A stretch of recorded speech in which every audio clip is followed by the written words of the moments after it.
The droning hum of the air conditioner was the only thing that masked the silence as my latest mix echoed out from the studio speakers. The bass line, a trembling current I'd fought to perfect for days, wound underneath everything, shaping the track's dark, winding streets. I had thought for a brief foolish moment that everyone in that studio, their faces lit by streetlights and sound waves and the blue glow of laptops, would hear the same potential I did, maybe even be moved.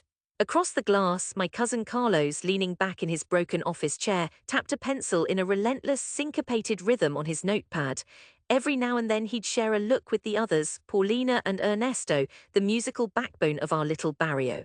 When the music stopped, the abrupt hush produced its own hollow echo. Well, it's interesting, that was Paulina, always the diplomat. Carlos snickered, rolling his eyes. Interesting is what you say when you don't know what to call something. Come on, Lucia, who's even going to listen to this? People want music, not whatever this is. You always have to make things weird. A flush crept up my neck. It's not supposed to be like every other song on the radio. It's sound design, atmosphere, mood, the way the city feels at 2 a.m. with the windows open. Atmosphere, Ernesto repeated, smirking. Last week you wanted to record the tortilleria noise on La Viga and put it in a pop song. Next week, what? Washing machines. They all laughed except Paulina, who started fidgeting with the bead bracelet at her wrist. The laughter wasn't cruel on the surface, but it seeped into my skin all the same, prickling and hot, like being roasted over a trash can fire. I wanted to rip out my earbuds and flee, but my pride, heavy as a manhole cover, fixed me to my chair. Just once, why can't you make something normal? Carlos added. Music that people actually want. There aren't jobs for professional noisemakers, Lucia. He had no idea what sound design even was, but it didn't stop him from declaring its death.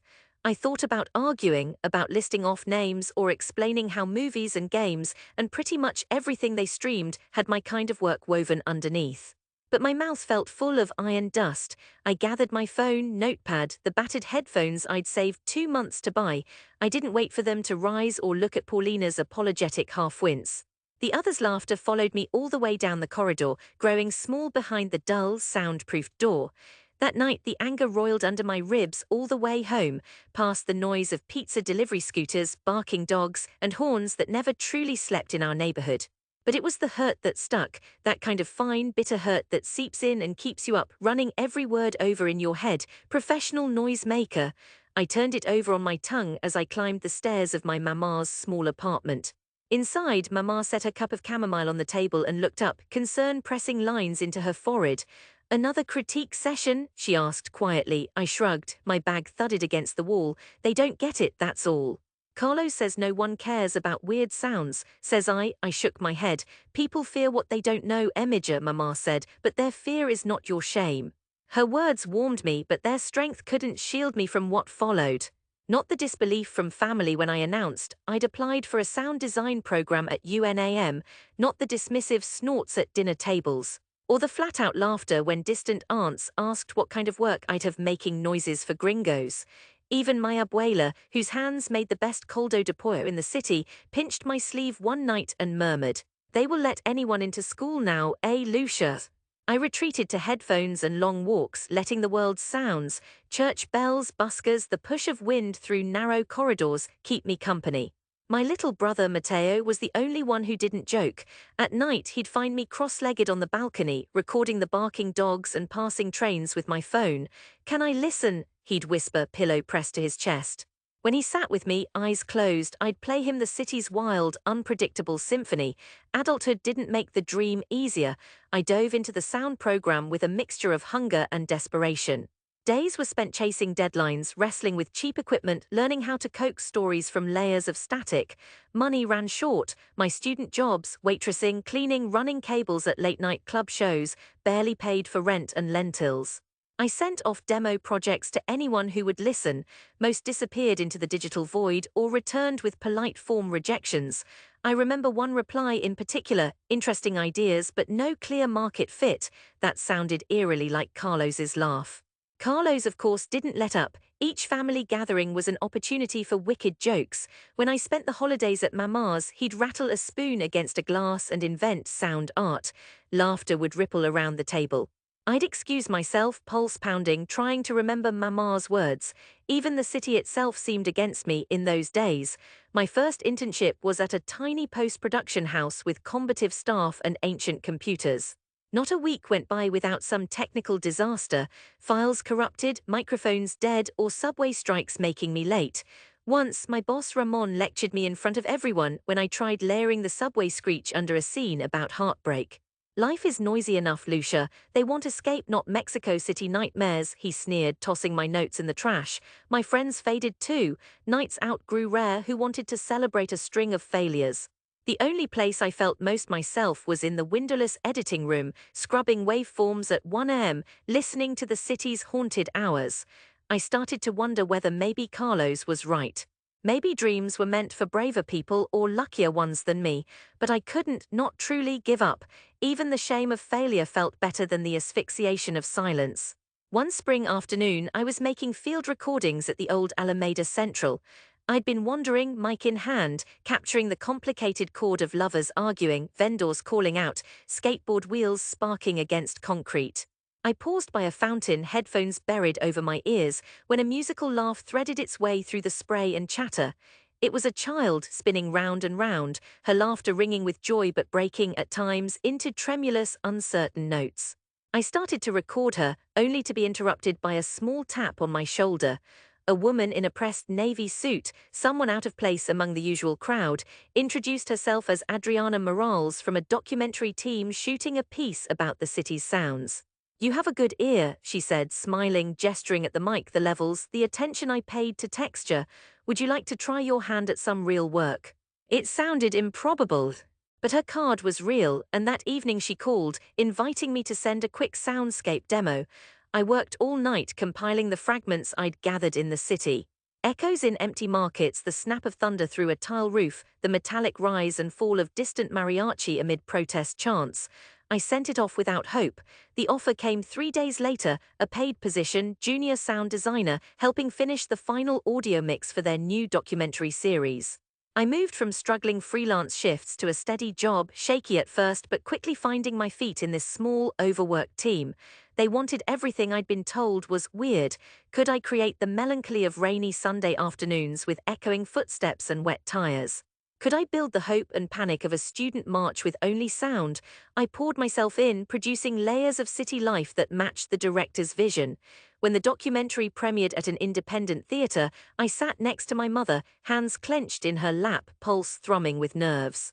On the giant screen, the city unfolded, not as spectacle, but as something alive, layered with the work I'd done. As credits rolled, my name flashed amid the endless list of contributors. Lucia Ortega, sound design. I caught Mama's hand, felt her squeeze back. The show made waves, winning awards. It turned into steady freelance offers, studio invitations, and eventually one fateful message from an American game developer filming a narrative game in Mexico City. They wanted someone who understood the local palette of sound. I packed up, moving into a new world of Foley, composition, and narrative. 5 years passed before I was ready to return. My name had appeared on several international credits, film festivals, a couple of games people actually played. I just wrapped a project with a Japanese team, my signature on a sound library of Mexico's living audio. Coming home for Dia de los Muertos, I got the message everyone dreaded. Abuela was sick and the family was gathering. I flew back to find her smaller than I remembered, a careful tangle of grey hair, her hands still strong enough to grip mine when I kneeled by her bed. "Don't let them tell you what's real, Lucia," she rasped when no one else was listening. Most of the family stuck to their old rhythms. Carlos had started an insurance job, Paulina worked at a cafe, Ernesto had drifted out of the city. I was still the oddball cousin, with an Instagram half the family didn't know how to use. The reunion at Abuela's unfolded with awkward, bustling energy. Out in the courtyard, old neighbors and uncles gathered near the table strewn with conkers and tamales. Paulina updated everyone on local gossip, and Carlos, never shy, poured rounds of tequila. My mother proudly introduced me, but each time she said sound designer, I heard the skepticism return, lurking in expressions. It all might have ended quietly, another awkward holiday if not for what happened that evening. Carlos had found an old projector in Abuela's closet, dusty but functional. He swore it still worked, and for lack of anything better, everyone piled into Abuela's tiny living room. The plan was to play something for the kids, but the only video that would load was from an old festival USB drive, a recording of the documentary that had launched my career. The first notes of the opening soundscape crawled out into the room, speakers pushing my old cityscape through the thin apartment walls. At first, no one noticed, then slowly as the film unfurled, their chatter faded. The city, alive in the film, blossomed out. Protest marches, gentle rain against shop awnings, the hush of dawn in Alameda Central, all carefully arranged, every layer a love letter to places I thought no one else cared about. About halfway through, my name appeared on the bottom of the screen. Sound design, Lucia Ortega. For a beat, no one reacted, then Paulina gasped, "Wait, this is your work." My mother nodded, pride shy but fierce. Carlos sank a little in his seat. Everyone kept watching all the way through to the credits, and the applause at the end was real, surprised, alive.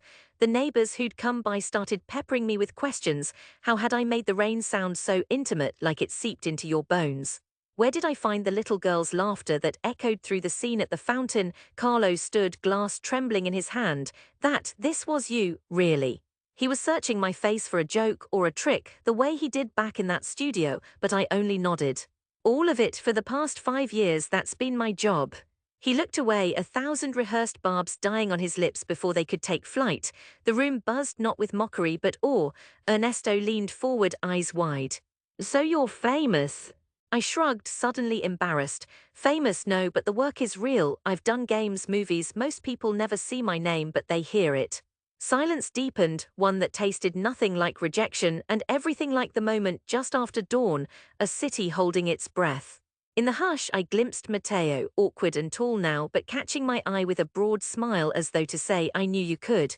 After that, the mood shifted. People started opening up, asking questions about sounds they'd never thought twice about, the way the city feels when you're homesick in another country. Some laughed at themselves, remembering their doubts. Even Carlos, red-faced, clapped me on the back when Mama wasn't looking. "Maybe you're not such a weirdo after all," he said, his grin sheepish. Maybe I was the idiot. Later, when the crowd had dwindled and only family remained, Abuela summoned me to her bedside again. She squeezed my hand tightly. "Never let them take this from you, Nina. The world always needs someone to listen very carefully." Slipping back out into the night, I lingered at the threshold, breathing in the density of home, the car alarms and laughter, the echo of my name muted by plaster and memory. My city, my family, those years spent alone, all of it a soundscape I'd survived and shaped in my own way. Back in the courtyard, the others called me over, asking for stories, details, advice. For the first time, their laughter sounded different. They were listening, really listening to the world I'd believed in when no one else did. And suddenly, the hurt I'd carried for so long began to dissolve, leaving only dignity behind, soft and steady in my chest.